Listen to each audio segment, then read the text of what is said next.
예, 오늘의 시황 브리핑 시작하겠습니다. 마이크론 테크놀로지 실적이 잘 나오면서 큰 폭으로 올라갈 수 있는 그런 상황이 만들어졌고요. 또 여기에 중국의 추가적인 경기 부양 그리고 엔달러 환율이 올라간 점도 역시 종목들을 끌어올리는 데 역할을 했습니다.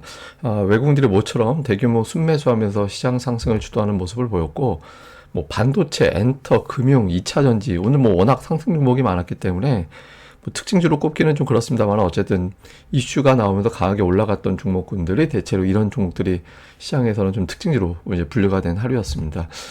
코스피 오늘 어저께 20일선 이탈해가지고 조금 아쉬웠었는데, 그래서 보통 이탈했을 때 곧바로 회복하면은 이탈한 거 지워지거든요. 그래서 오늘 20일선 바로 회복하면서 최근 한 달 동안 눌렀던 재료를 좀 극복하고 있구나. 최근 한 달 동안 시장 눌렀던 거는 겨울론, 모건 스탠리의 반도체 겨울론하고 경기도나 우려 뭐 이런 거였잖아요. 그러니까 이걸 좀 극복하기 시작했다라는 거고, 코스닥은 뭐 그걸 넘어서 가지고 지금 61선, 그러니까 한 분기 동안 괴롭혔던 재료, 이걸 또 극복해가는 그런 흐름이 나오고 있죠. 근데 다만 뭐 보시다시피 다 61선 앞두고 있어서 이 근처에서 이제 저항이 될지 돌파가 될지 이제 좀 고비, 조금 지나면 이제 고비점 부근으로 오고 있다 이렇게 봐야 될 것 같고요. 시장을 끌어올린 재료는 역시 마이크론 테크놀로지의 실적이었습니다. 매출 78억 달러, 주당 순이익 1달러 18센트. 이거는 뭐 예상보다 조금 더 잘 나왔기 때문에 뭐 시장을 엄청나게 끌어올릴 만한 재료는 아니었거든요. 근데 가이던스가 되게 잘 나온 거죠. 그러니까 매출 87억 달러, 예상이 83억 달러 정도 제시할 거라고 봤어요. 그리고 주당 순이익은 1달러 74센트, 예상이 1달러 50센트였거든요. 그리고 뭐 컨콜 진행하는 과정에서 뭐 다 좋다. 뭐 재고 위험이라든가 이런 것들에 대해서 어느 정도 해명시켜주는, 우려를 불식시켜주는 그런 멘트들이 많이 나왔거든요. 그래서 뭐 가격 하락론, HBM 공급 과잉론 이런 것들 많이 있었잖아요. 이런 재료들을 눌러주는 그런 역할을 해서 그동안에 이것 때문에 좀 많이 빠졌는데 그 억울했구만 이렇게 되면서 이제 매수가 강하게 붙는 그런 요인이 됐고, 특히 그 모건 스탠리가 막 겨울 이야기 막 불러댔었잖아요. 뭐 겨울을 대비해야 된다, 뭐 겨울 준비해야 된다 이렇게 얘기하면서 하이닉스 목표 주가를 26만 원에서 12만 원으로 떨어뜨리는 그런 목표 주가가 나왔었죠. 근데 오늘 마이크론의 실적이 나오고 또 회사 실적에 대한 설명을 하는 과정에서 뭐 재고 증가 이런 거 뭐 우려가 좀 됐었는데, 이런 것들에 대한 우려 이걸 좀 희석을 시켜줬고, 그리고 그 HBM이 완판됐다, 내년도까지 완판됐다라는 거는 공급 과잉이 성립이 안 되잖아요.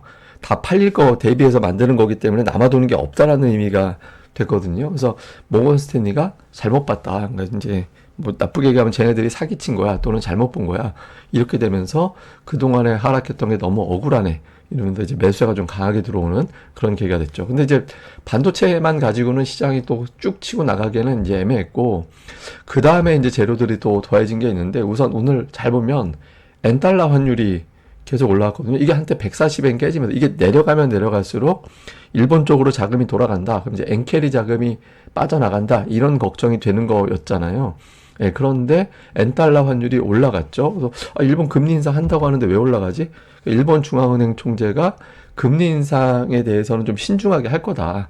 예, 그러니까 인상하긴 할 건데 워낙 그때 한번 사고를 쳐놔서 이후에 좀 신중하게 할 거야 이런 발언을 한 데다가, 일본 지금 새로운 총리가 등장하기 직전이잖아요.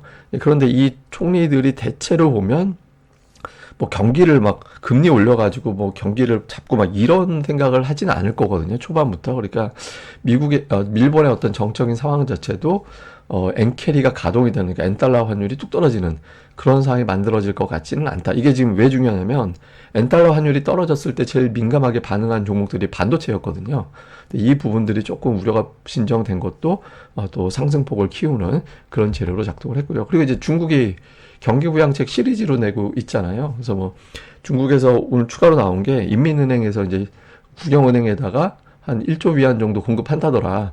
이런 내용들이 보도가 됐고, 또 빈곤층 대상으로 또 자금 지원, 그러니까 뭐 소비할 수 있도록 돈을 지급한다더라. 뭐 이런 내용들이 보도가 됐거든요. 그래서 이게 기존에는 통화 정책 가지고는 중국이 부양이 되겠어? 이런 어떤 의구심 같은 게 있었거든요. 그래서 오늘 미증시가 눌리는 과정에서도 그런 의구심 같은 게 있었어요. 근데 중국이 막 작정하고 계속 연이어서 시리즈로 내다 보니까 보시다시피 뭐 중국 증시가 오전에 어정쩡하다가 이제 오후에 확 급등하면서 더 치고 나가는, 뭐 이게 중국 증시 보면 2,700포인트에서 3,000포인트로 순식간에 가버리는 상태가 됐죠. 그래서 이런 것들도 이제 상대적으로 이제 경기 침체 걱정을 덜어주는 그런 계기가 되는 거죠. 그래서 이런 부분들이 시장을 또 높이는데 또 역할을 했다고 봐야겠습니다.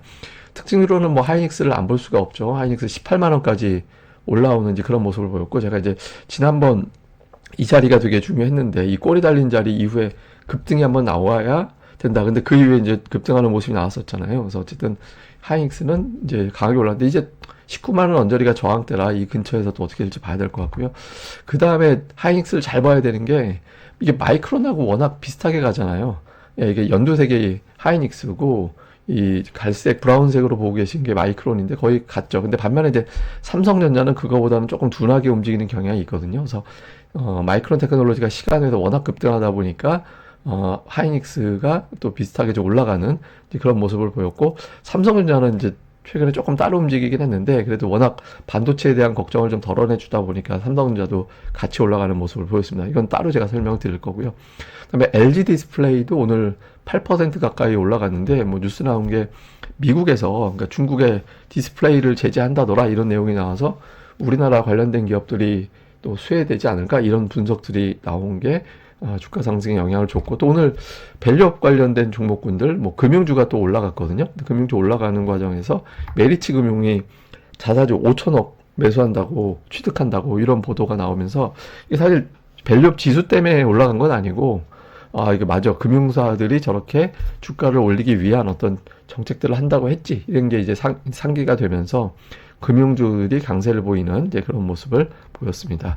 자, 수급이 되게 중요했는데 외국인들이 매수했습니다. 모처럼 선물도 되게 많이 샀고, 근데 좀 아쉬운 건 개인들이 아직 풋을 안 사요. 장중에 좀 풋 매수였는데 이제 풋을 안 사고 있는 게 좀 아쉽고, 그리고 외국인들이 오늘 제가 주목해서 보는 건 매도 비중을 되게 저는 집중해서 봤거든요. 왜냐면 삼성전자 매도가 좀 줄어들어야 되는 거라. 근데 삼성전자에 대한 매도가 줄긴 했습니다. 근데 이제 전체적인 매도 비중이 28%. 근데 저게 더 줄어서 27, 25 요 사이로 움직이게 되면 삼성전자에 대한 매도가 끝났다. 그러니까 이렇게 해석이 될 수 있거든요. 이제 근접하긴 했는데, 근데 다만 이제 오늘이 그 배당 기준일이거든요.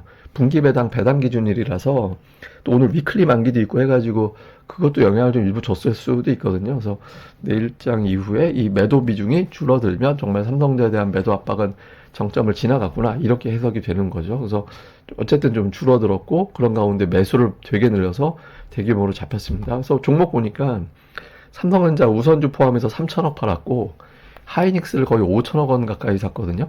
그래서 삼성전자 매도보다 하이닉스 매수를 훨씬 더 많이 했다라는 거는 특징적이죠. 그것도 2배 정도 이제 매수했다라는 거는 좀 의미가 있다라고 봐야 되고, 그 외에 뭐 자동차, 금융주 이런 거 샀는데, 근데 잘 보면 그 IT 계열의 종목들을 되게 골고루 샀어요. LG 디스플레이라든가 LG 이노텍, 삼성전기 뭐 이런 등등의 종목들을 이스페타이스까지 매수 들어온 게 특징이었고, 기관은 오늘 뭐 매도는 ETF 쪽이었고 매수는 삼성전자 3천억, 하이닉스 850억 두 종목을 4천억을 샀습니다. 전체 매수의 절반을 두 종목에 매수를 했고, 또 레버리지 같은 경우도 이 레버리지 비율 안에 삼성전자, SK 하이닉스가 포함되는 거거든요. 그래서 오늘 실질적으로 전기전자 업종 되게 열심히 담았고, 그 외에 이제 금융주 이런 것들이 매수가 있었고요. 다음에 코스닥 쪽에서는 외국인들이 2차 전지, 뭐 에코프로 BM, 뭐 에코프로 이런 것들 매수한 게 있었고, 그 다음에는 이제 삼천당제, 알테오젠 같은 대형 제약주들, 그리고 이제 매도 쪽에서는 보시다시피 이제 반도체 쪽을 자잘하게 좀 매도하는 그런 모습을 보였고, 기관은 오늘 뭐 2차 전지 매수하긴 했습니다만은 종목수로 보면 반도체 되게 많이 샀어요. 그러니까 여기 아랫단이니까 하나머티리얼즈 아랫순위에 있는 종목군들은 뭐 한 10개 포진한 것 중에 7, 8개 정도가 반도체였거든요. 그래서 오늘 반도체를 굉장히 광범위하게 매수하는 모습을 보였고, 매도 쪽은 제약 바이오 계열의 일부 종목군들을 좀 매도하는 그런 모습을 보였습니다. 그래서 마이크론 효과를 어느 정도 좀 영향을 받는 그런 모습을 보인 게 기관의 특징이었습니다. 자, 외국인 투자자들이 오늘 반도체 많이 사긴 했는데, 그러니까 미증시 어떻게 돌아가는지도 주목을 할 거예요. 근데 이제 시간에서 무려 14%나 올라서 저거 그대로 유지할 수 있을까 싶긴 하거든요. 그래서 마이크론 테크놀로지가 시간의 주가만큼 어떤 상승률을 지켜낼 수 있느냐, 이게 되게 중요한 것 같고, 그 다음에 이제 중국이 경기 부양을 한다라고 하잖아요.